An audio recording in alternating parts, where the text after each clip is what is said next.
Again at the show and took Woody up on his offer to come speak to us. And I am at last delighted to be able to present our speaker, Woody Minnich. Where's Woody? Well, right now he's here with us.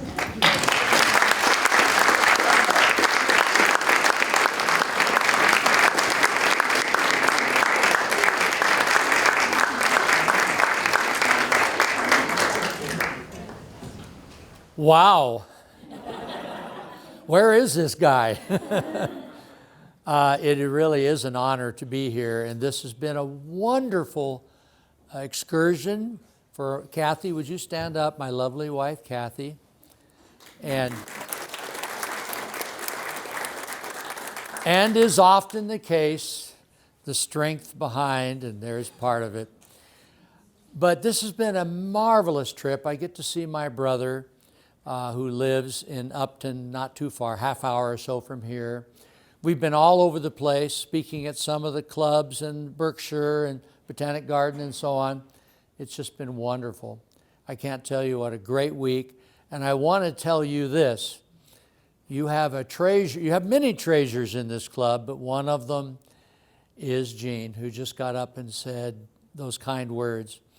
Jean is a real treasure. Keep her working. We don't want to lose her. And, you know, I got to meet Lau, and I got to meet Art, and I got to meet Paul, and I could go on. But you know what was the most exciting thing when I came in the door today? I walked up, and here's a young man with a box of name tags. Stand up, Jamie. Stand up.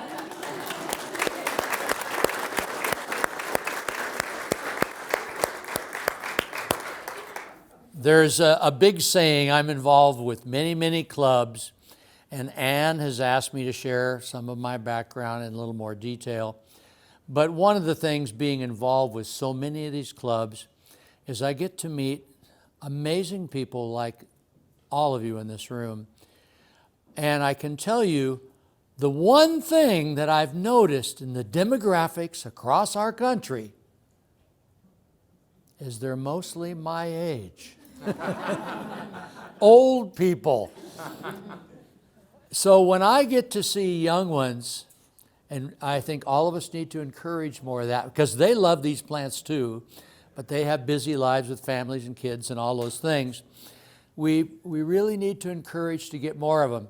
No family or kids for you yet, Jamie. But I've watched some other young people like Jamie and hobbies. How many of you ever heard of Jackson Burkholder? Kathy, my wife, has.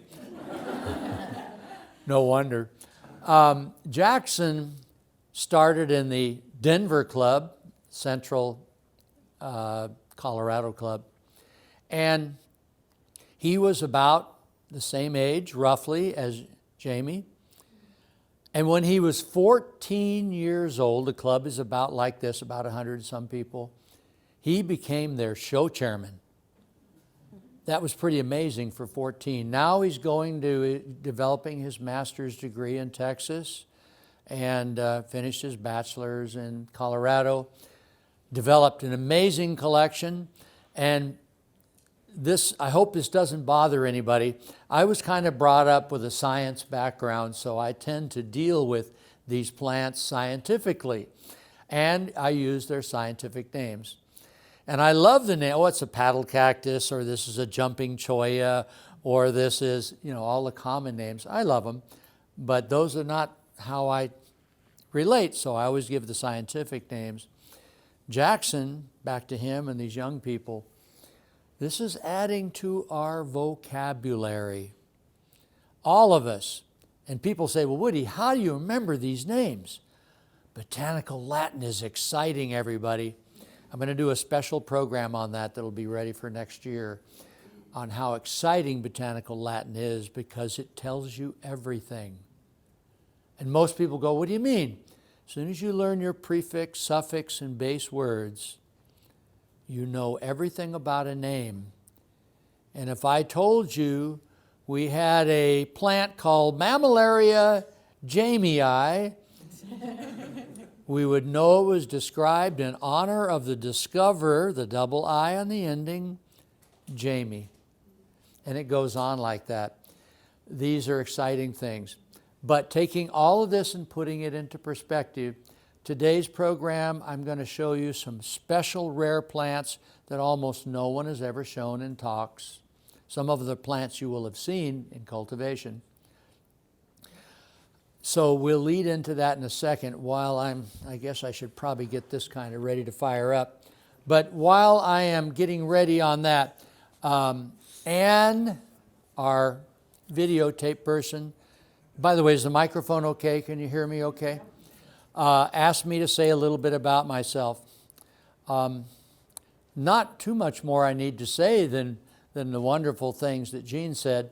But I started in the hobby in 1969. Now I know some of you are going, well, how's that possible? He's only 39. It is possible. No, I'm 72, so I'm getting up there. But I started in 1969, joined a club called the Los Angeles Club, then became a member of many clubs. I'm actually lucky enough to have spent a lot of time in leadership roles like some of your great leaders in this room. You know, Ann's back there working like mad, and I saw Sarah back there doing her job. And of course, Gene I've mentioned, and there's a bunch of you here. So if I've left names, I don't mean to. But I joined and became involved with all those clubs. Okay. I thought he was calling me back there. He's going. And being involved with the clubs taught me an awful lot about people. So you know, I was a teacher for 32 years. I taught graphics design, art, architecture. And I was a very involved teacher in many roles. And I know Lau, wherever Lau went, he's here. There he is, right there. He was a teacher too. I got involved not only in being a teacher, and I actually worked on my master's towards administration, which I'm very glad I never went into. Because one of the things that I noticed with a lot of administrators, and I'll make this short, is they didn't always tell the truth. And I'm not for that. So I stayed in the classroom my entire career, and I'm really happy I did. But being involved as a teacher, I got involved. I was a chief negotiator for 1,000 teachers, and I'm very proud of that. And I can go on and on. I met my wife, Kathy, as a teacher. And I've got to tell you this tiny story. And the trouble is, I could go on forever. Kathy's going, I don't know what that means. Maybe she's got an itch on her neck. I don't know. When I met my wife, it was interesting because she was teaching at the same school and I didn't even really know her.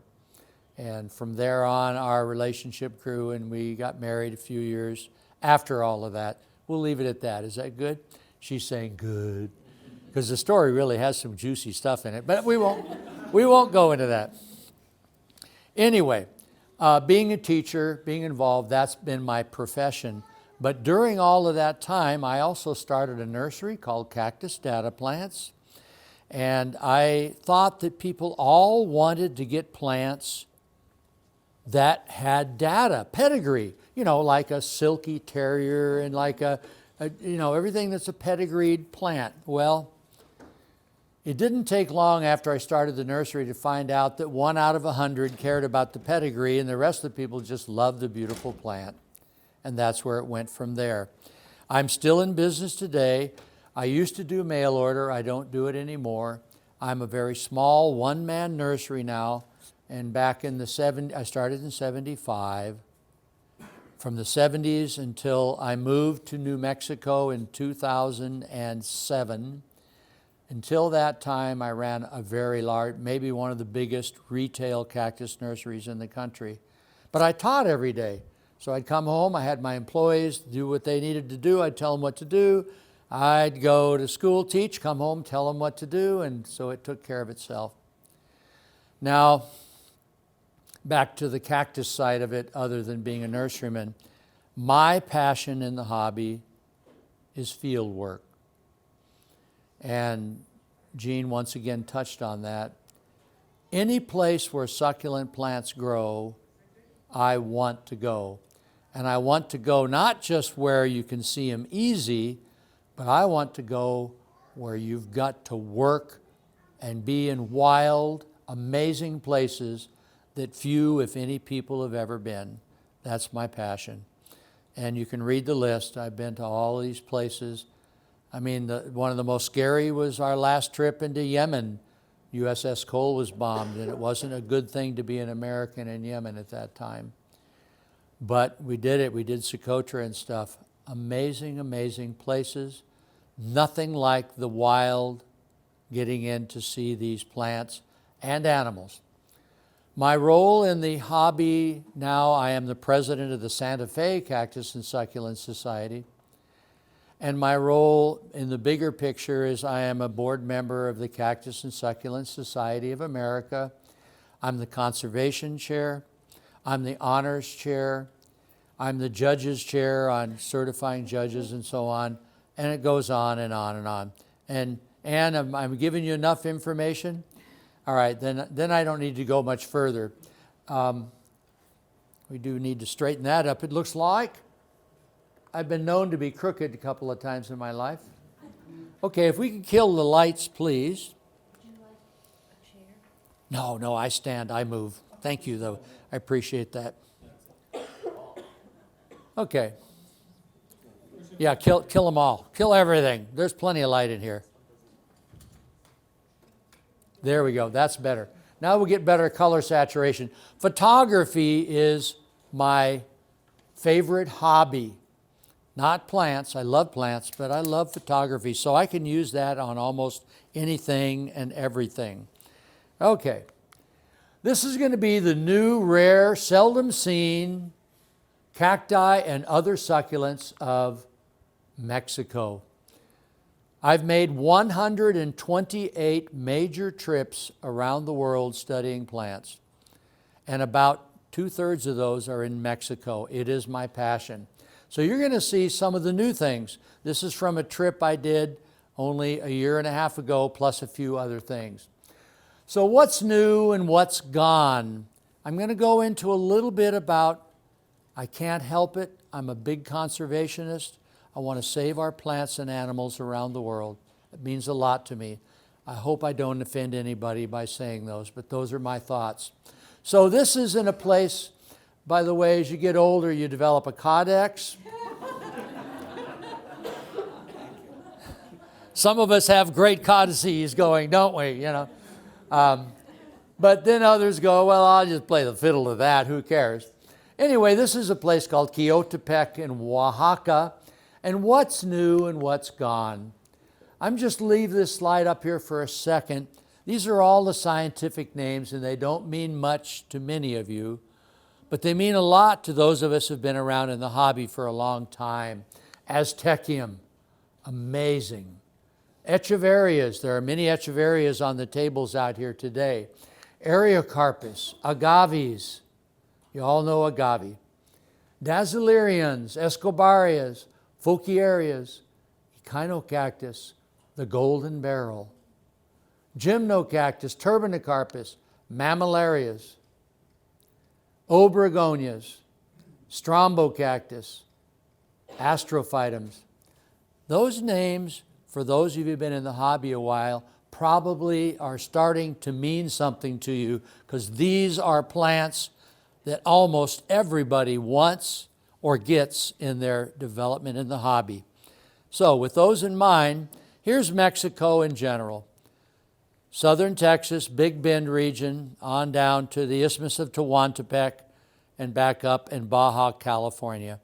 The Sierra Madre Occidental and the Sierra Madre Oriental, two major mountain divisions in this country, and the plants that are related to those, and the rain shadows, and the weather patterns that mountains create very special environments, and some of which you find many endemic species, and some species in an area the size of this room and not bigger.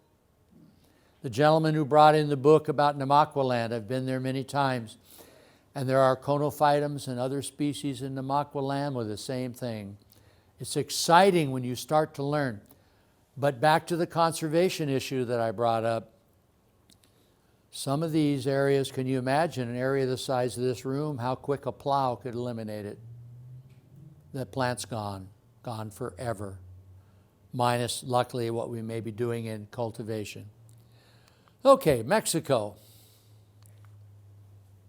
Oops, there we go.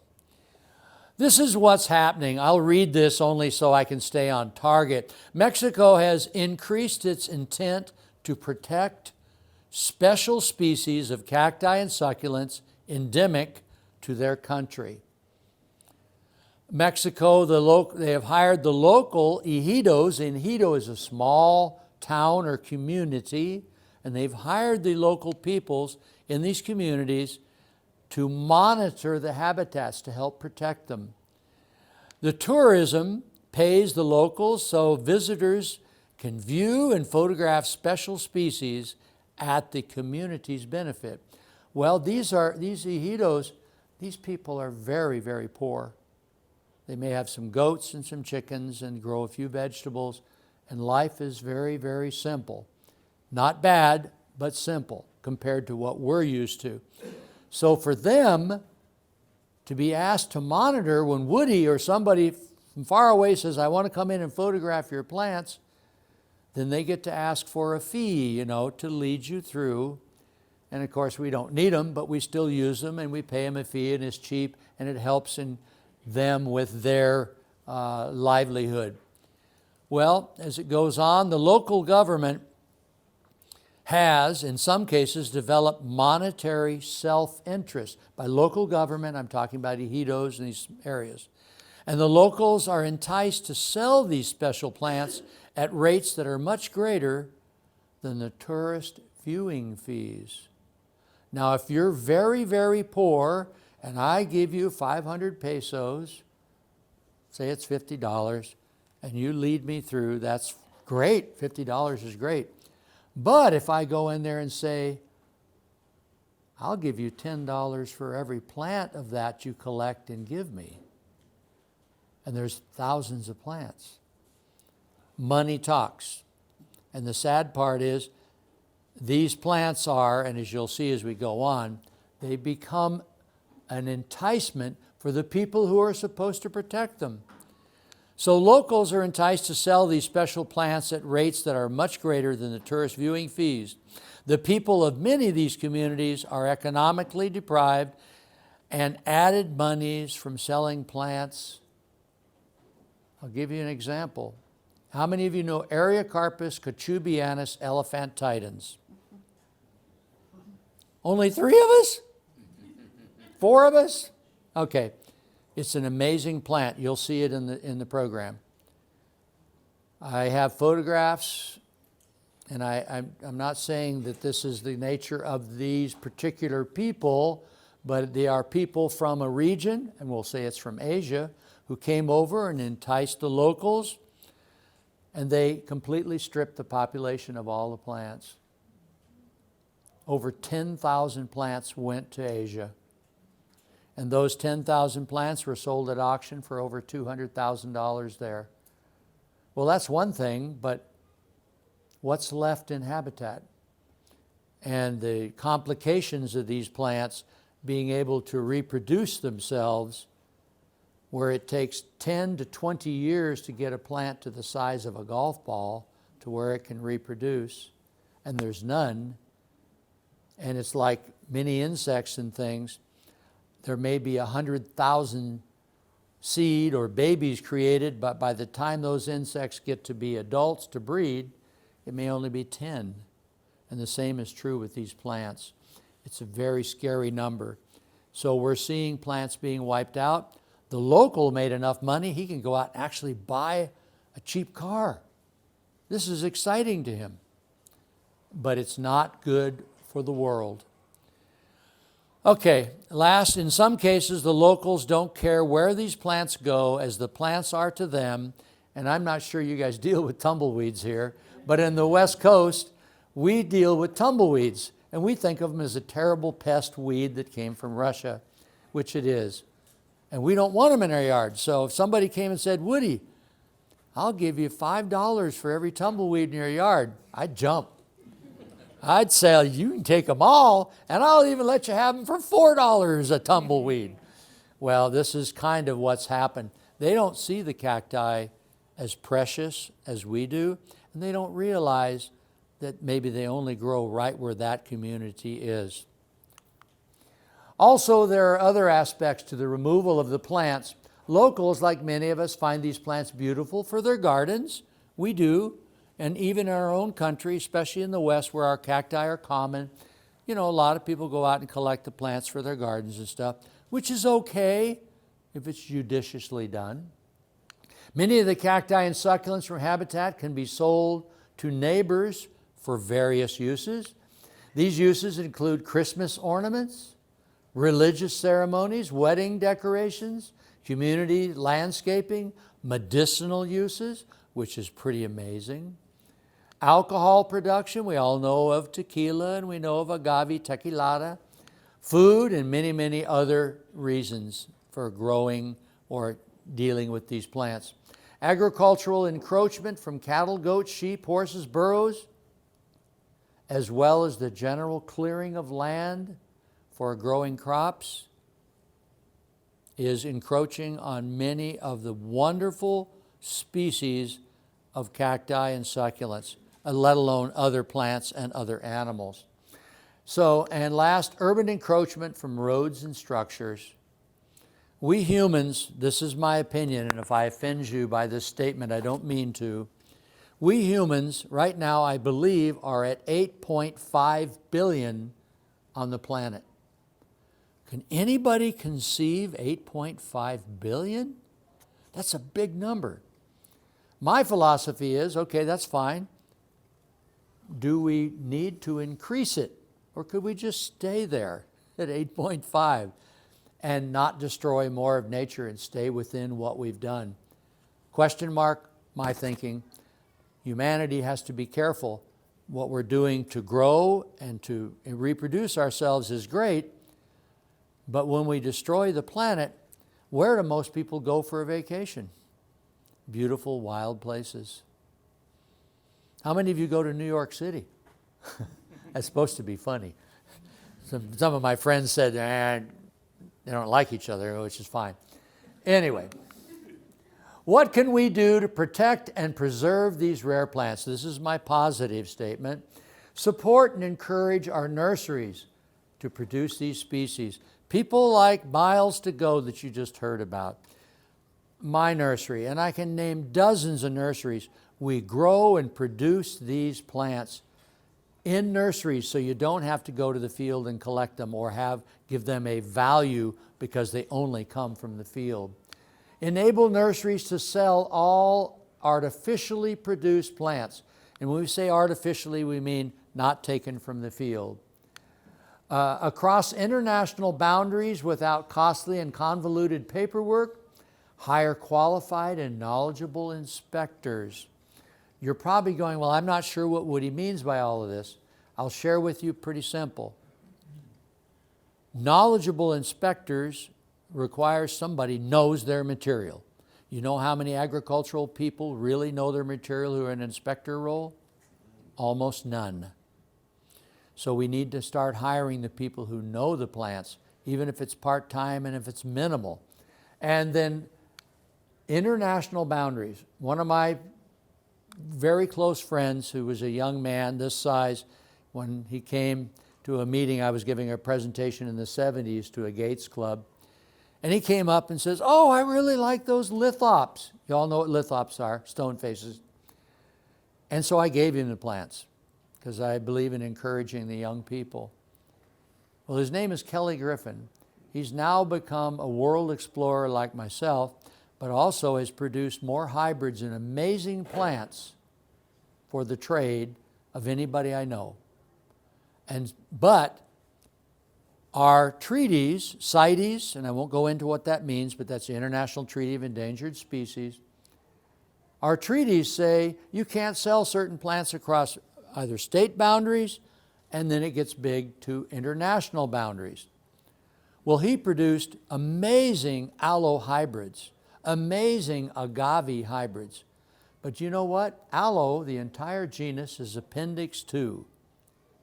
Now, that probably doesn't mean much to you, but that means it cannot be sold without documentation proving that it is properly created and was not taken from the field. So he produced millions through tissue culture of aloe hybrids. Aloe hybrid. A hybrid is not a species. It's something we've created, so it doesn't occur in the field. Not to say there aren't hybrids in the field, but basically what he created does not. They would not allow him, our own government would not allow him to send these hybrids internationally. That bothers me. So we need to get our rules and regulations balanced to where they're productive and positive. Okay, stop the sale of illegally field collected plants, especially across international boundaries. Please, everybody, the internet right now has created the worst plant market for field collected plants in the history of time. The internet. You can go on the internet right now, and I can tell you the places, and you can buy plants that are Appendix 1, endangered, and you can buy them. It's not supposed to be, and they're field collected plants, not grown from seed. Monitor the electronic trade. This is what I'm talking about, the internet. Encourage all CITES, CITES is that International Treaty Endangered Species, signing countries to enforce the laws. Well, most of the countries say we don't have the money to hire the people to enforce them. It's almost like asking police to enforce the freeway, where it says 65 and I'm driving here in Massachusetts and everybody was going 80. That's true, isn't it? We're all violating the law, but everybody's doing it, so they can't enforce it, and there's not enough of them. We can understand it. And last, for each of us to individually respect the laws and buy only nursery-produced plants. Please, I encourage you to go that direction. I'm giving you some answers, but these are kind of leading us to where we're going. This is in Mexico. This is along the roads where the local native, I'll call them Indian people, will go out into the desert areas and collect astrophytums, mammillarias, cactus, Areocarpus. And these plants are, every single one on that table is Appendix 2 or Appendix 1. And they sell them along the road. And what they do is they herd their goats and sheep, and they see a plant, dig it up. They see another plant, dig it up. The next day they do the same. 365 days later, 10 years later, how many plants do you think are still left? So we need to stop. We need to encourage not buying and selling these field plants. Well, we're going to start in Oaxaca, and I'm going to start showing you some wonderful plants. Hectea spheroblasta. This is the most beautiful. It's a bromeliad. Somebody in the room had good eyes for bromeliads. And this is in southern Tehuacan. Look at the color. This is all one species here, but look at the variation within it. Aren't they spectacular? Well, where they grow, they're doing this. You can see this has been cleared and left open, and then a few feet over there's another clearing. So they can plant corn or fruit, vegetables for their families, which is good, except if it doesn't rain, that stays blank for 1 year, 3 years, 5 years. And so they've destroyed habitat and thus destroying the plants. Well, these are some of the plants that grow there. This is called Neobuxbaumia tetitsu. Gorgeous, like our saguaros, you know the big saguaro from Arizona. And Mammillaria wawapensis. These are growing under the bushes here. They are no longer here. Bucharnia stricta. These are spectacular plants with big trunks. I loved this. It was tagged in 1938 or 9. And the M is not for Minnich, it's somebody else. I wasn't born in 39. The road to Petlanco, a place in Oaxaca. This is the location of one of the most spectacular plants. I was involved with being the person who introduced this plant in the trade. I collected a few plants, a handful, 3 or 4, and brought them home and propagated them. I didn't collect them just to have them or to sell them. I brought them home and propagated them and made them available. And now we've made thousands of these available today. Well, this is what the plant looks like. It's a stunning plant, gorgeous, Folkiaria. You know the ocotillo? Does that word ring a bell for some of you? You can see how beautiful they are. Well, they're growing on these tops of these little mountain tops in the valley there in an area called Chilar, or near Chilar, and this is what's happening to the mountaintops. Mining. The plants being wiped out. Along with it, growing with it, cute little mammillarias called schmoly. And this other Folkiaria, luckily down below the mountains in the little valleys, this is Folkiaria leonelli. And luckily they're okay right now. But it's only, I'm afraid, a question of time. As you go north into Mexico, along with the genus Folkiaria, you have Folkiaria shrevi. How many people know that plant in the room? Not one hand goes up, except for mine. This is a spectacular, rare plant. It's not endangered yet, but it's scary because it's possible it will be. As you know, all the Folkiarias usually produce these beautiful red flowers on top, the ocotillo, and they're right up here. I remember the first time I drove through to see these plants, I saw this and I thought, I can't believe those kids teepeed that plant.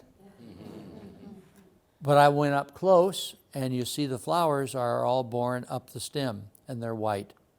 What a fantastic species, but what makes it so fantastic is its trunk. And they don't get giant, but that trunk is covered with a material that helps the gypsum in the soil from sucking all the moisture away. And that's a lignin material. And it produces this gorgeous color. And those people who are serious collectors, oh my, they'll pay anything for this plant. So the problem will or could be that when that plant eventually gets introduced to a few people and the wrong people find out, if they go collect them all, they can make big bucks, they can wipe this plant out. Folkiaria shrevi. Mammillarias. All of you know the mammillarias, one of the most popular of the genera. Here's a brand new one called Bertholdi. Beautiful little plant with little tiny spines. It is a stunner. This is where it grows. The plants are safe from grazing because the cattle graze here and everything, but the collectors went in when they found this plant. Here they are. You can't see much, but here they are better. You can see them a little better in this shot. 1, 2, 3, 4, 5 heads, flat to the ground. Anybody have Bertholdi? You are a serious collector, buddy. Your hand has gone up more than once. My eye is on you. No, you're a good collector. I got it from Miles. Yeah, Miles has grafted. A lot of us have the same stuff. So Miles is a good source. But this is an amazing plant. Here's what they did, though. Thank gosh, the Europeans who got these, or the ones who did it, sadly enough, they realized they could take a single tubercle and graft it, and then it would produce a head. And then grafting these heads, yours grafted? Yep. This is what they did, and this is where Miles and myself and others have got these plants. But this is what they look like when they flower. They're stunning. It's related to another species named after Mr. Hernandez. Hernandezi grows on these areas. This is where the soil remains. This is where it's all washed away. That's natural causes. But the plants are still there where there's soil. The sad part is where the plants are in the soil, it's only an inch deep, but collectors found out. And they went in, and so when you remove what's left there, the population is threatened. Along with it, you find beautiful Ortego Cactus McDougallii, named after Thomas McDougall, who centered out of St. Louis. Magnificent man, did great field work, and a brand new Echeveria species. I can't tell you what it is, we don't know. Mammillaria luthi, You have Luthi, don't you? I don't have one, but I know of I want one. Luthi is a killer plant. When you see this plant up close, I don't know if you can tell, it's a little miniature about the size of my thumbnail. That's how big that plant is. And here's the bud, big purple flower, pink flower, but the spines come out and they look like little umbrellas. And on the end of the umbrella are more little umbrellas. It is, I don't know if you can see them, but with a microscope, they are amazing. What a neat plant. That's it, plant and habitat.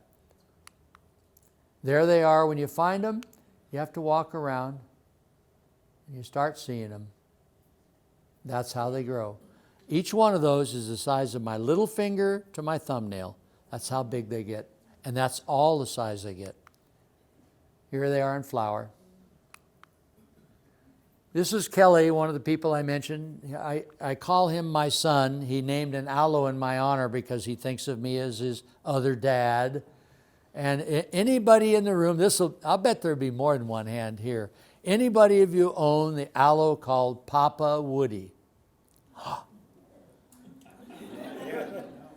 I'm shocked. I'll have to send some here to your club. It's a very beautiful little aloe.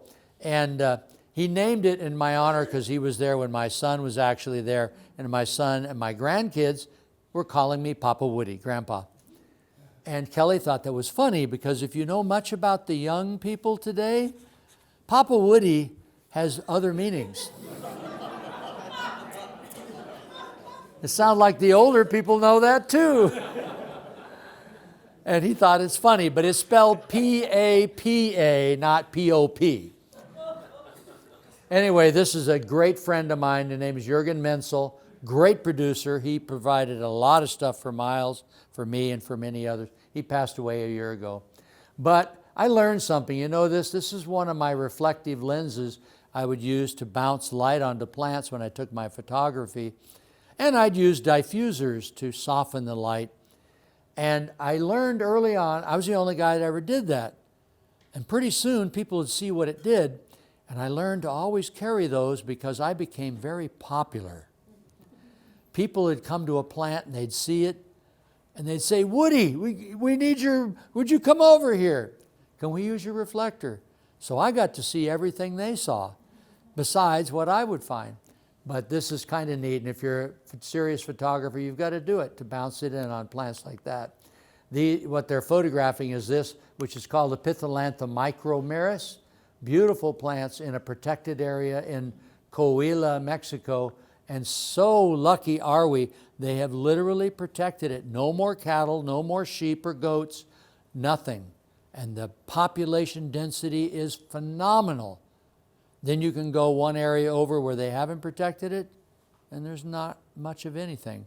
It just shows you what used to be. This is an area called Visaron. Visaron, Vista Hermosa. Beautiful little island desert in central Mexico. Mammillaria herreri. Gorgeous little plant. Those are the size of, a walnut. Each head will get that large. Interestingly enough, with this plant, the workers on a dam called the Presa Zimapan would collect these to hang on their Christmas trees. And they were wiping them out. So when I said Christmas ornaments, it's well written in a couple of the Mexican books. Here's another one I was the rediscoverer of near San Luis de La Paz. And this is called an ant mound. You guys don't have the same kind of big ant mound things we do in the west or in central part of our country. I don't think you do. But where you find these ant mounds, there's magic, because these ants have a lot to do with the ecosystem and the balance, and they carry the seeds.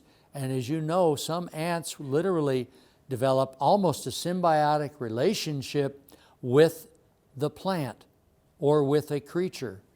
And so they'll protect. How many of you have ever had those little teeny ants, those tiny ones? I think they sometimes call them piss ants. I'm not sure. But they will take your mealybug and they will disperse them amongst your plants, and then they will watch them and care for them because they milk them. So that can be one dispersal mechanism for your mealybugs, by the way. You guys have the little tiny ants here? Yeah, okay, you know what I'm talking about. Most of us don't like them. They're not as pleasureful as we might want. Anyway, these ants carry the seeds and they protect their plants. And here it is up close, Mammillaria albiflora in the ant mound. Those are the size of a nickel. That's as big as they get. Then the Saboe complex, I did a lot of work in my early years with a lady named Kitty Sabo. And she found the very first plant of it, Mammillaria saboe. And these are some of the varieties or forms, Saboe howdiana, Saboe goldie, and Saboe or teresi. Beautiful little subterranean plants. Well, I made a trip in 17 to see a very rare Echinocereus. This is what you came to on the top of a mountain. And so you know, many of the mountains all over the world in these wild places, nobody's ever been there. Or let's say nobody may be botanically oriented or biologically oriented, so we don't know what occurs. Well, this one had a new road put.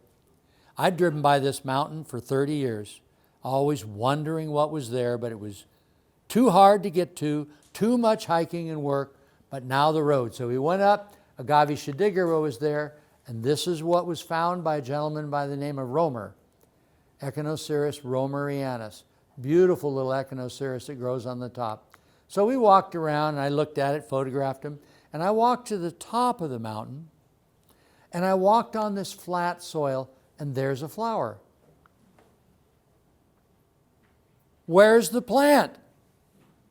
And I kept saying, uh-oh, we've got something else here that I didn't have any idea would occur in this area. And it's of the Saboe complex. Here it is up closer. And if you look very carefully, you can see a plant underneath there. The plants are subterranean, they're geophytic, and they produce these big flowers that are, the size of a silver dollar. And I kept saying, oh my gosh, what is this? There's nothing reported from this region. So I called all the guys up and I said, guys, we have a brand new species here. And one of my buddies from England said, Woody, I understand we should describe it. You should describe it and make sure it's known. But we don't want to give away the location and get collectors to come in and take these plants, the romerianus and stuff. I said, yeah, we'll have to play careful on that. Well, I went home, did some research. My buddy from England did some research. 6 months earlier, Mr. Rasek described this plant in his honor. So we weren't the first to find it, but at that point, we didn't know there was anything out. And here it is. You can see how pretty little bodies. Those are the size of a nickel. Flower bud. There's a cluster. Nice flower buds. North of San Roberto Junction, mainland Mexico, central Mexico, limestone, agave lechuguilla. How many of you know the common name for lechuguilla? Who said it? What'd you call it? Shin-dagger. That's exactly right. And what happens, I don't know if you notice how they kind of curve. When you walk through these and you get excited looking at a cactus, you go, ah! And you pull out this big spine out of your leg. And the shin-dagger is correct. Lau, I'm proud of you, buddy. You must have had a couple, right? I got 2 at home, but I ran into quite a few of them in Texas. Yeah, then you know. And they I know them personally. And they occur, when you know the plant and you've done it once, you'll never forget the name. Well, growing with them is this exciting little plant, Sanchez mejorata. It grows in an area the size of this room. It's almost wiped out, sadly enough. It only gets the size of a nickel again. Then going into El Chilar in Oaxaca. This is where I started going myself, Alfred Lau and Charlie Glass, and a few others, although primarily myself. Lau followed and Charlie followed. But in these areas, there were some dirt roads that were going in and you could get through, but nobody even knew these areas were really accessible. Well, I remember going into a place called El Chilar and looking up on these cliffs. And are those rocks? They're not. That's what they are. It's a beautiful little mammillaria. I brought it back, sent plants to my friends in Germany, brought back like a half a dozen. And they said, oh my gosh, this is brand new. So they named it in my honor, Mammillaria minnichi. But they didn't publish it at that point in time in what was recognized as a journal that would be accepted scientifically, and yet this plant's absolutely brand new. So the English, by the way, I have to, there's always differences of opinion, and I don't know if you know the history between England and Germany, but they don't always get along. And so the English said, oh, Woody, that's just the same as something else called Huitzilopochtli. And so they said, we're not going to validate it. Well, I want you to look at, this is the minnichi plant, and look at, this is Huitzilopochtli. You can see they're similar, but there's quite a bit of difference. And when you get really close, I don't know how good your eyes are, but you can see those black spines coming out there, black spines. Can you see behind them is a row of white spines? This has 2 layers of what we would call radial spines, a white layer and on top of it a black layer. No other mammillaria has that. Huitzilopochtli doesn't. Huitzilopochtli has 1 layer of spines. It's very distinct. But taxonomy is kind of like religion and politics. Each person has his own opinion where he'll divide and draw the lines. How many of you know what Lophophora is? Good. I don't understand why people know Lophophora so well. But anyway, this is my buddy. Anybody been to the convention, seen Attila Capitani? He's one of my friends. I took him and a bunch of Australians to Mexico. And I remember when I took them down there, they said they wanted to see Lophophora. So if you take Lophophora, you can see anything. And this is the story of the Huichol, which is an Indian tribe from the Sierra Huichole in Mexico. They harvest this plant and they cut it up into what we call buttons. It's peyote, everybody. And they would ingest the plant and they'll have their hallucinations. And it's religious, it's ceremonial to them. The interesting thing about that is I've never tried it myself. I'm just not that way. But I've had friends who've done it, and they said the process is you cut it up, you dry it, you ingest it. In a little while, you'll get nauseous and generally regurgitate, throw up. And then you'll have visions. One of my buddies said, I was in Bryce Canyon on peyote. Amazing. I never saw Bryce Canyon like that before. Well, this guy, he really wasn't, but he asked me early on the trip, he said, Woody, I want you to show me tarantulas. He's from Australia. And if you know anything about tarantulas, they come out seasonally during certain weather patterns, etc. And I said, well, I'll do my best. First night out, we camped out most nights. We drove up under these beautiful old oak trees north of Chihuahua, got out, and there were tarantulas everywhere. And he said, oh my God, you are good.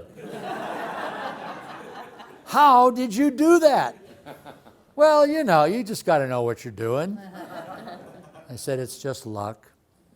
The weather pattern, everything was just right. And they come out, they migrate. So we took tarantulas and put them on us and crawled around and had fun with it. The Rio Pelon, Nuevo Leon, Mexico. This is a river that when the rains come inland, they create flash floods flowing to the ocean. And Pelon means bald. And you'll notice the plants go up to here. These river will flow that high and scrapes everything away. Once a year, they would plow it so we could drive in there. It was hard to get there. Well, when we drove in, I was lucky enough to find this plant right above where the water had flowed. And I thought, this looks different to me. It's an echeveria. So I got home, and the director of the Huntington Botanic Garden, a gentleman by the name of Myron Kimnack, I called him and I said, I found a plant. I want an idea what it is. He says, Woody, we were just there also, and I think we found the same plant. And I described it, and I said, yeah, it sounds exactly the same. He said, but we didn't get any pictures, and I'm going to describe it. Did you get any pictures? I said, yep. So I sent him pictures. He described it. We're co-discoverers of the plant and used my photographs for the American Journal. Echeveria lilacina. And they occur in these laterals also in the Rio Pelon Valley. Here's more Lilacina. They're beautiful plants. We found this 1975. Wow, that's 44 years ago. 44, how's that possible? Another echeveria that everybody loves and has had a lot of problems with the collection and the exportation of millions of these to Asia again. Echeveria agavoides, named because it looks much like an agave. Here's a beautiful little sedum, but here's one. Look at that unique one. And then here's another. And many of these have been cultivated by leaf so that they maintain the color pattern and the leaf pattern. And so they've named many of them. Here's some of the names. Cultivars include lipstick, ebony, nipples, that's nipples by the way, and pinky, and there's others. How many of you have any agavoides? Few of you must have it. Yeah, it's a good plant. Well, along with the echeveria was growing this plant in honor of my good friend Myron Kimnack, Pachyphytum kimnacki. But they were collecting these plants for the Asians and also individuals from Asia. That's a better word because it's not the entire Asian community. And they were collecting them also for garden ornaments for local people in the region. And the plants are getting wiped out. Here it is again. Gets to be about the size of a cantaloupe in diameter. Then you go down to a place called San Luis Atotolotitlan. I had gone here for 30 years, could never get permission to go up and photograph the plant I wanted to see. Went down this last time, found out that if you buy them a margarita, it's amazing how that works. They kind of loosen up. And so we got permission. We had to pay a few bucks, but tourist fee, which is fine. So we drive in, had to go up these little hills. Looks like nothing, doesn't it? When you get further up the hill, and Gene, this is for you because you had 2 of these. Here's a little mammillaria that grew there, and most of you didn't notice that. Echeveria, named for purpose also. There was Focaria purpusi, and this is Echeveria purpusorum. And to give you a better idea, look how pretty they get. And they're only that big, only the size of, a tangerine. Aren't they beautiful? After 30-some years of wanting to see it, I finally got in. For those of you who like the cycads, the diuns, this is a rare one called capitoi.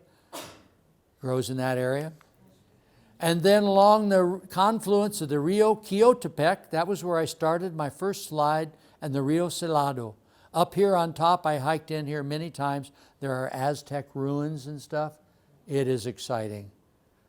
But when you hike in along the river, you come to this. Another echeveria called Lowy, described by Alfred Lau, or described for Alfred Lau. This is a stunning plant. I'll bet no one can raise their hand in the room to have this one. Oh my gosh, I reversed the psychology and it worked. 2 of you have it. Echeveria laui is so rare. It's very difficult for most people to grow, but it has a beautiful gray body, blue-gray, and they get about, size of a large orange. The Sierra Chapultepec. I remember coming in here many years, myself and Charlie Glass, we found an echeveria there, and we thought it's got to be something new, and everybody said, no, it's Echeveria gigantea. So we didn't pay much attention, but we kept seeing it. And you had to hike, about 3 miles up and go through this and get up to here, and that's where they were. There was a big aqueduct where they would fill it with water for the cattle. And now you've got to park 3 miles from that to hike just to the aqueduct, let alone another 3 miles to get up the mountain. Well, we hiked up the mountain. Sun was beginning to set, so you got to get down before the sun sets, and here it is. Echeveria Cante. Charlie Glass worked for an organization in Mexico called Cante, and this was named for that organization. It gets this big.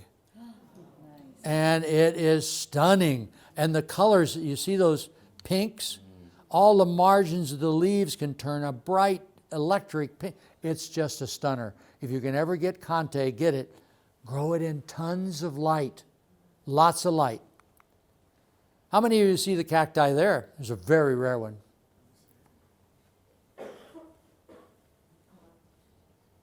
Okay, I won't waste too much time. I've already taken too much. Okay, where is it? Often us photographers, we get weak and we put something dead center where you should see it. Well, this is a very rare plant. Myself and Jürgen went down when it was first discovered. It's an astrophytum, but it was discovered as digitostigma. Digits, fingers, stigma, spots, fingers with spots on them. Caput medusa, medusoid, like snake heads. Wonderful name. And you'll notice all of the stems that come out. But it's an astrophytum, unlike any other astrophytum. It's amazing. And when you see these plants up close, you begin to recognize them. Here is the discoverer. This is the first year he'd found the plant, Manuel Navarrete. And there's the plant. And he gave us seeds. Jürgen and I each got 20 seeds each. Yeah, we're going to introduce this plant to the trade. I took mine home. They all germinated. Jürgen took his home. They all germinated. I went on a trip and had two of my buddies, a guy named Deke and another guy named Fred. And they said, we'll come down and help take care of your greenhouse for you, Woody. Yeah. I love them. They were great guys. Their intentions were good. I got home. I went out to look at my digitostigma seedlings, and I couldn't find them. And I said, did you guys see any? No, we didn't see anything, but we did take the time. We were there for a whole day one day, so we weeded your greenhouse. And when you look at these, they look like dried sticks. The camouflage, the method that these plants use to protect themselves was amazing.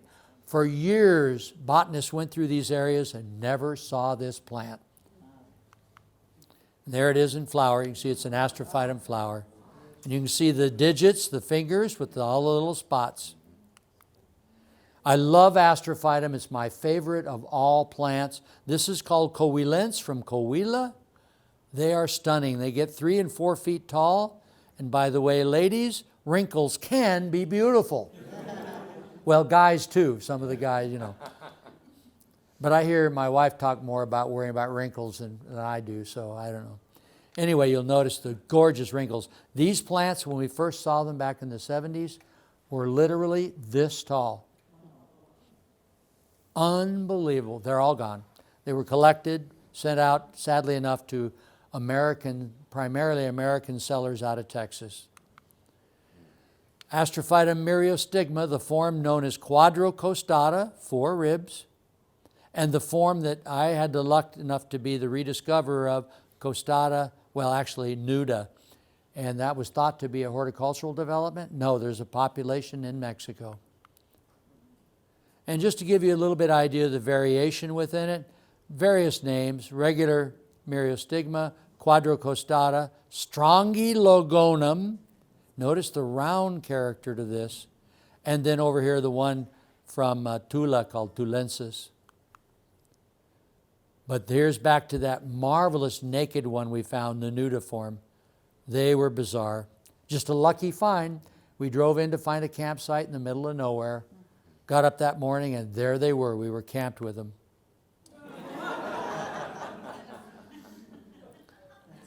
This reminds me of the freeways here in Massachusetts. Now, sometimes I lead trips. I've led a number of trips, and this was a trip I was leading about 8 guys. And they all wanted to photograph that plant, and I said, guys, we don't have much time. Hurry it up. Okay. This was the plant, Astrophytum asterius. Comes from Texas and down into Nuevo Leon, Tamaulipas, and it's called Astrophytum asterius. They are stunning. Sometimes referred to as the sea urchin cactus. Notice what they do. Shrink down into the ground. That's how they survive the summers and winters. Another very rare one, been wiped out just recently, Pelisophora acylliformis. Gorgeous little plants. Acylliformis means that these tubercles look like little mealy bugs, a creature. Here it is again. They are cool. That plant today in the trade, because it's so rare, would sell for $2,000 to $5,000. And if you've got one that size, call me up. I'll give you 100. Another of the Pilosa, and today they're under the name Encephalocarpus, I've put that in, is called Strombel. Do you see them all?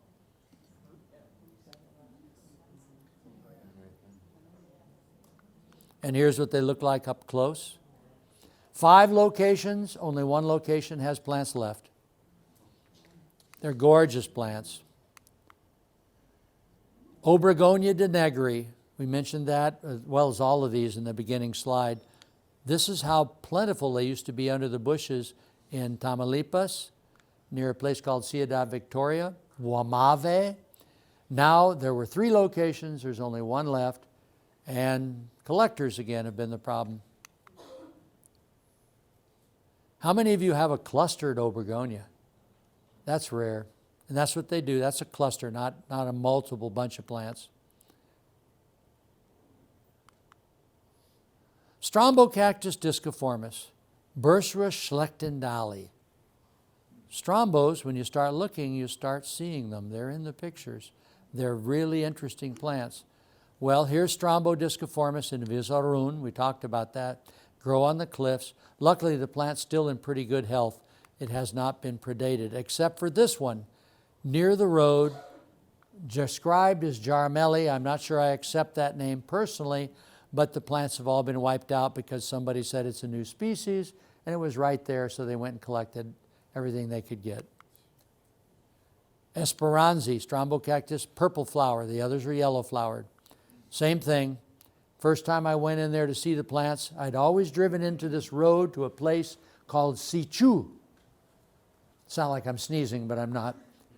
And at Sichu, I'd stop after a certain distance and go back out. I should have gone only 2 miles further, or I would have been the discoverer of this. And when I got there, I talked to the buddies. I said, okay, guys, they're going to be in the lateral canyon. So we started walking in, and we were approached by a Mexican gentleman, very nice guy. And he said, what are you doing? We said, we're here to photograph plants and animals. And he says, well, you can't do that. You have to hire me as a guide. Okay, no problem.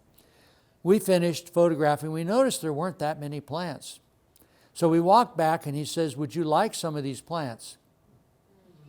This is how I know firsthand how this stuff happens. And we said, no. He says, well, I want you to look because you might. We went into his little home, which was maybe 15 feet by 15 feet, adobe brick type home. And in the middle of the floor was a pile this high that went out 8 feet across of this Strombel. None of us said anything mean or cruel because it wasn't appropriate, but I remember I couldn't close my mouth. And I said, what are these for? And he said, these are for Senor, and I won't tell you the name, but a gentleman out of Europe who had ordered them all. And it's sad. The plants are still on the cliffs, but very small in number. I don't know what that's going to mean to the regeneration or not. Here's a Turbinocarpus alonzoi, which grows with it. And this is a spectacular little sedum that you guys would go nuts over here. How many of you have ever seen Robert Sianum? Nobody. We found these on the last trip, and I'd never seen them before on all my trips to Mexico, and I thought, gosh, I'd like to take there's hundreds of plants, take 1 or 2 cuttings off of a dozen plants, and I'd go home with a dozen or 2 plants, cuttings, and then I could root them and propagate them and make them available. Can't do it because we didn't have permits to do such a thing. So once again, our regulations are they need to be made realistic in the best interest of the plant, in my opinion. But that's a gorgeous plant, and no one, to my knowledge yet, still has this available. Near Dr. Arroyo, Dazzlerian longissimum, spectacular plants. They're all collected, and we're all sent to Japan. And 99% of them die because they don't reroot. And so you know, that plant is probably 200 years old. Along at the base of them is Turbinicarpus pseudopectinatus growing flat to the ground. So when they took these plants, they destroyed lots of these. Here's your longissimum again, your Dr. Arroyo. Notice the fires had gone through. You can't tell by the rest of it, but there's been fires. Here's with Yucca carnerosana, which also comes from Texas, and another Dazzlerian longissimum. They go through the fires and everything. They do just fine. There's your shin dagger. Dazzlerian longissimum, and this guy's getting ready to flower. I've seen them in flower before, male, female. And I always saw the male flowers, which are kind of off yellow tan color. And I thought, that's pretty exciting. I'm going to go over and look at that one. I went over, and there's my first female. Wasn't that stunning? I'm going, wow, I didn't know that they were that different, male to female. Laguna la leche, the lagoon of milk. These flat, dry lakes fill up with water and they look like milk. And this is the new location for a brand new species. Probably only a handful of people in the country ever have it. And you walk out there and you can see the farmers with their cattle drive their trucks across this. They don't pay any attention to anything. But then when you get close, there they are. Y'all see, this is how you have to look at them. There's the tracks I was mentioning, and the plants are all through that. And you go, oh my gosh. Okay, here's a closer view. Do you all see the plant?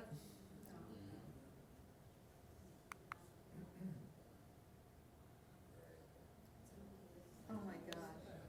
Isn't that amazing? And when you're looking for them in habitat by yourself, you're going, oh my gosh, will I ever find? You finally tune your eyes, and then you learn to see them. And when you get up close, they are a spectacular plant with corky little spines, beautiful Escobaria abdida. Three-header. There's a close-up. Those spines are soft, just like cork. You can touch them, they can't poke you, they won't do anything.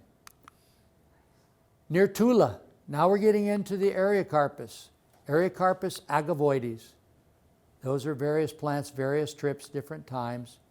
You can see they're hard to see, but that's about as good as you ever see them. How many of you have heard of Steve Brack? A few of you in the room? Steve is a great seed producer, done a lot of field work in Mexico. He asked me once, Woody, where is this agavoides plant? I said, it's near Tula. Go up on top of the hills there and you'll see them. He went, came back and said, Woody, there are no plants. I said, you're kidding. He said, nope, I couldn't find one. I said, what hills you got? He pointed it out, and I said, yeah, you're exactly at the right spot. So 2 years later, I went down. The sad part was I didn't realize Steve went there right after 2 years of complete drought. And guess what the locals do? They herd their goats and their sheep, and these little stems get eaten. So he didn't see a single plant because they were all underground effectively with their tuberous root. Well, this gives you an idea. See all of those? Those are not berries. Those are from the goats. And there's a plant, and there's a plant. I call it fertilizer. Another rare one, sadly enough, near Charco Blanco, Eriocarpus bravoanus, a neat plant. Very, very rare. Went in there, Charlie Glass named it in honor of Helia Bravo, which was great. She's a magnificent botanist from Mexico. And they fenced the whole area off. It was only maybe 2 square acres. And so they told the locals to guard it. Well, the locals did, but I would always go down, go through the fence, photograph them, and come out. Nobody ever bothered me. But I was only photographing. A few years later, I went down there in the fall when they flower. There were no plants. And I knew, I have one of those minds where I can say, I've been right here and there should be, and there was none. I thought, this is amazing. The very next year, Kathy and I and Paul and Petra Christ, you know Petra Christ owns a marvelous nursery called Rare Succulents. We were in Europe and we went to a nursery in Austria. And here on the benches, were all the field plants. So the locals sold out again. Vista hermosa, I mentioned this plant, Eriocarpus cachubianus, subspecies elephantidens, or actually, that's a naked name, it's never been described, but we all call it that. They get about 3 inches in diameter. You can see them there in the picture here and there. Even crests. Sadly enough, that is the plant that all over 10,000 went to Korea, and there's almost nothing there left. And it takes years to get a plant of any size. Near Rayones, not too far from where I found Echeveria lilacina, Gypsum Hills, very special. Here's my buddy Vince Basta. It's tough hiking, but you can do it. And here you can see 3 plants and 2 plants. This plant was collected heavily for a long time, but luckily there's still enough plants there that there's a population. West of Cuatro Ciénegas, this is a plant we found in 2017, brand new species, not described. I couldn't bring any back because you can't collect anything now, and so I couldn't introduce the plant. I've got photographs and I need to share it with hopefully a Mexican botanist who'll go in and describe this plant, but it's a stunning plant, needs to be described. I want you to look at this picture, and I want you to notice on this plant, you see that upturned central spine? And then when you start studying them, they vary. Notice on this one, it's a downturned central spine. Very intriguing plant. Another one, these are very rare, almost nobody knows the gymnocactus, Sowery, subspecies Septentrionalis. Beautiful little plants. These are in areas where we all had been around or near for 50 years.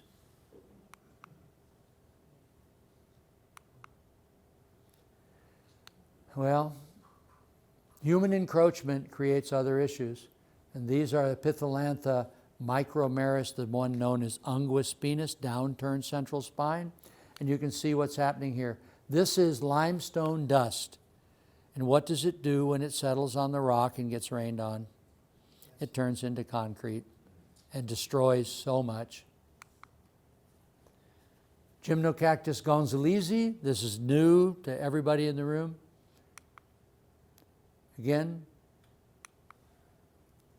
Again, but along with it, you might notice these. And here's a better shot of Nibeli, Gymnocactus nibeli, named after Stefan Nitsky's wife, Nibel. And here it is, along with an Eriocarpus trigonus. The Gymnocactus were probably most well recognized and just, I don't know, made out to be very fantastic, which I think they are. But this was the type of the genus Mandragora, like a mandrake root. Amazing plants. They're so stunning, so beautiful.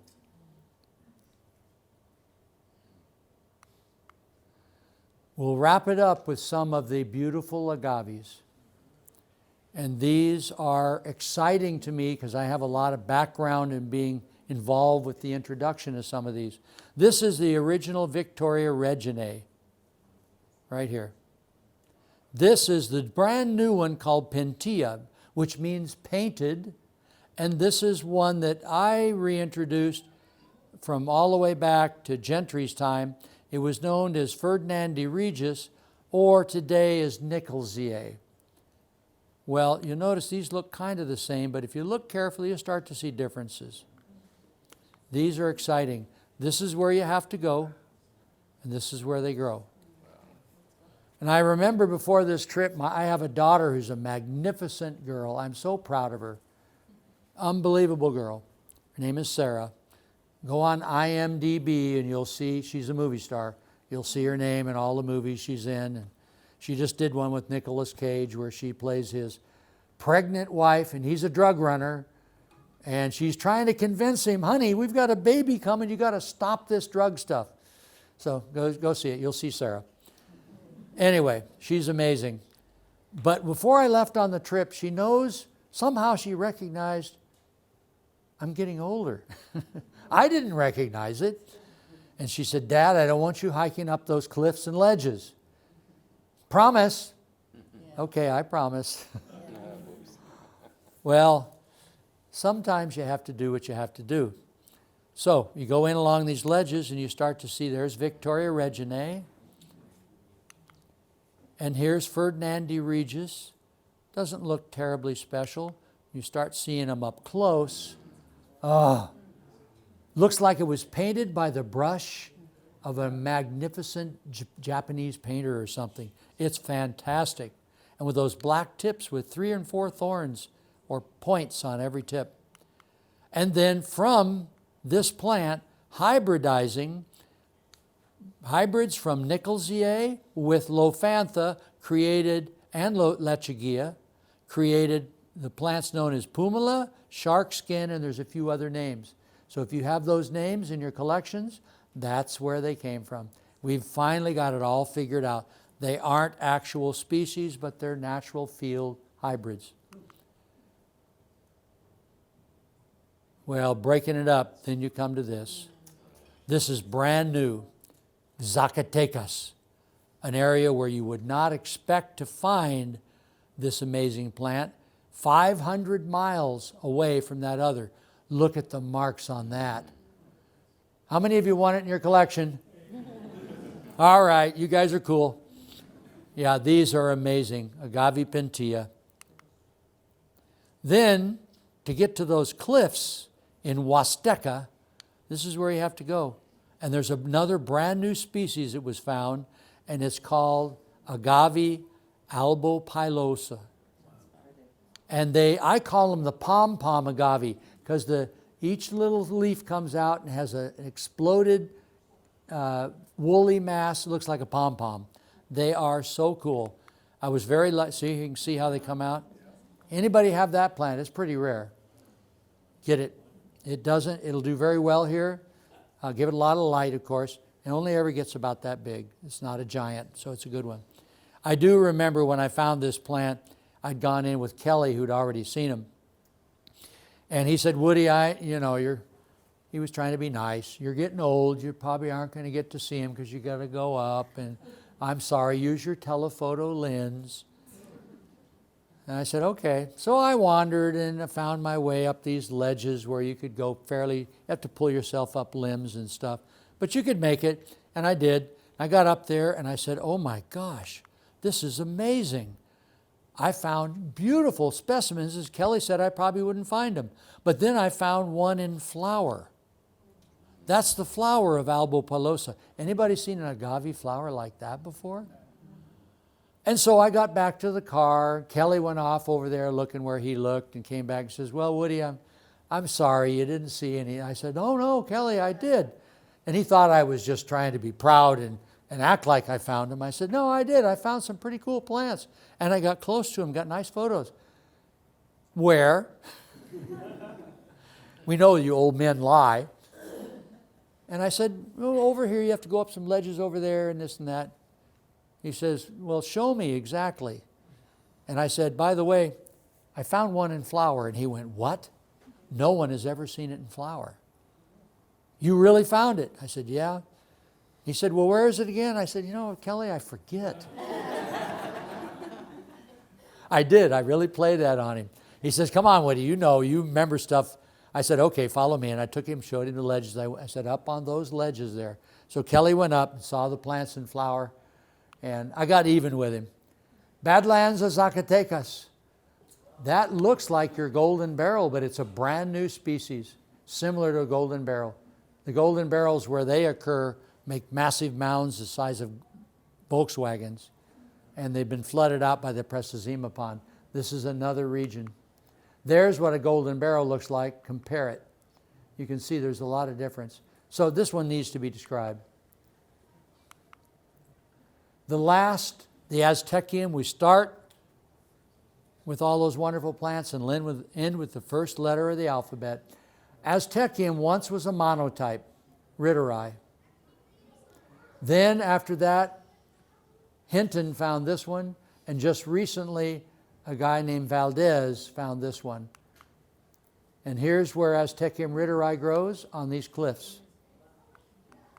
You get in there and that's what they look like. Millions and millions. The last group I took in there to show them so we could photograph them, all the plants are gone. And you know, you'd have to use rope gear and all sorts of things to get up these cliffs to get them. But if you want them bad enough, they hired the locals and the locals did it.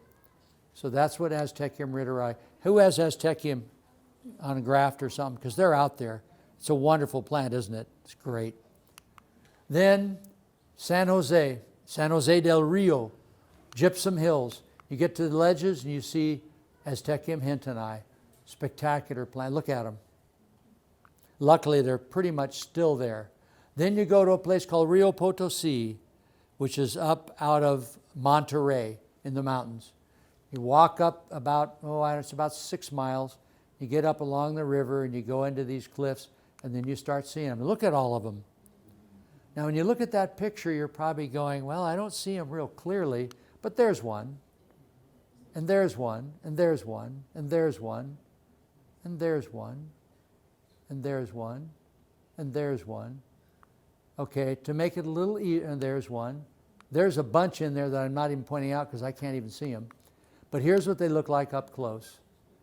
Aztecium valdezi. Sadly enough, collectors have gone in again. There's still plants there, but they've removed a lot of the population. Well, I've taken you through the new, the rare, and seldom seen plants. And after 48, I did this in two years ago. 48 years, my tractor's still running. So thank you, everybody.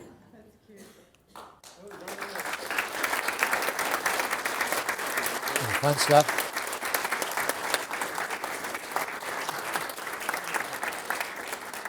Thank you.